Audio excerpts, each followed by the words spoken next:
This image by Dorothea Lange shows the desolate conditions of the internment camps that housed more than 100,000 Japanese Americans between 1942 and 1945, marked with an American flag that makes it clear who held the power in this situation.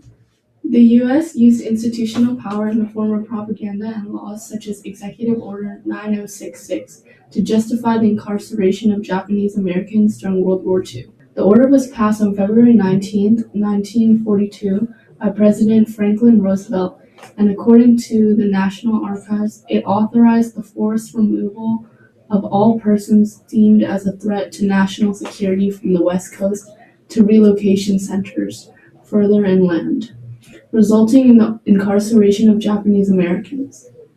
The article continues to explain that 122,000 of Japanese Americans, including nearly 70,000 American citizens, were forced into terrible conditions of the internment camps and suffered through the experience of being incarcerated, as well as many economic losses because of the relocation. The textbooks also tell us how the order was passed because anti-Asian groups, among others who viewed Asian Americans as economic competition, lobbied for the removal of all Japanese Americans from U.S. society, although FBI reports deemed a mass relocation unnecessary.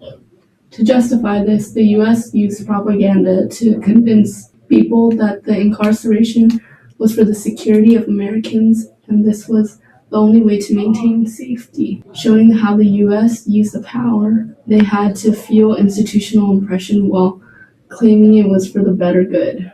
For example, a 1943 government film called Japanese Relocation used propaganda to convince the public that the relocation of Japanese Americans into the exclusion zones along the West Coast was a necessary evil to protect the rest of the country. According to Densho Encyclopedia, the film evaded inconvenient facts and relied on implied guilt in building an argument for the necessity of mass incarceration, and it presented a heavily sanitized version of removal and confinement, describing how these policies were accomplished in a democratic manner, claiming the incarcerated Japanese people were being treated according to the standard of decency. This is an example of ideological oppression, as the government used their edited version of reality to convince people that Japanese Americans were a threat to their safety and they had to be removed from the U.S. Despite this, Japanese people remained hopeful and used various methods to fight oppression. Activists such as Toyosaburo Fred Korematsu also took action to make the statement about the injustice of Japanese incarceration. According to the textbook, Korematsu was arrested for refusing to leave his home, and he tried to prove that internment was unconstitutional in the case of Korematsu versus the United States. Although he unfortunately lost the case, he paved the way for future activism and in 1983 was able to overturn the decision. Another important figure was Mitsuye Endo, who won a Supreme Court case in 1944 that ruled incarcerating Japanese Americans who were U.S. citizens as unconstitutional. And in 1945, the prison camps were closed, explains History.com.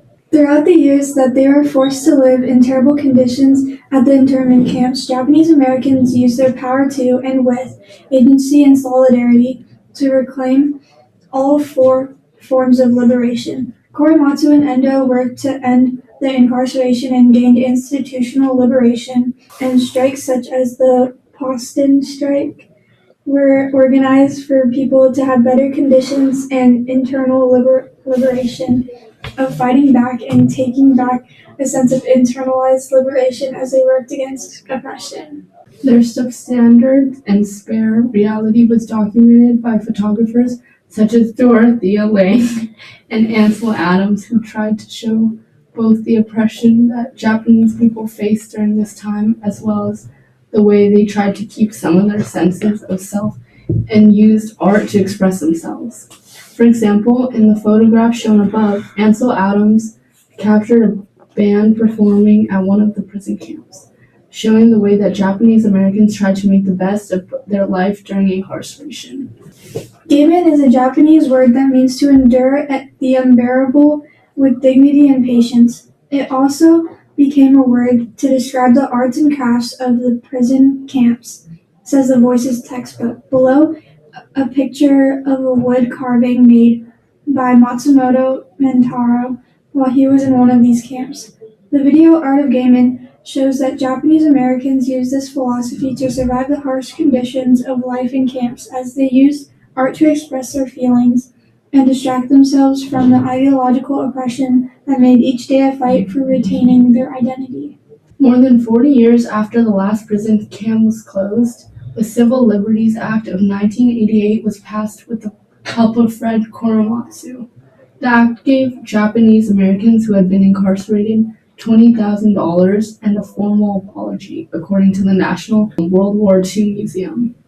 Although this is not enough to counter all these things that people went through, it is an important step towards public recognition and reparation which are needed in order to respect and acknowledge the pain and history of Asian Americans in this country and work towards ensuring nothing like that will ever happen again.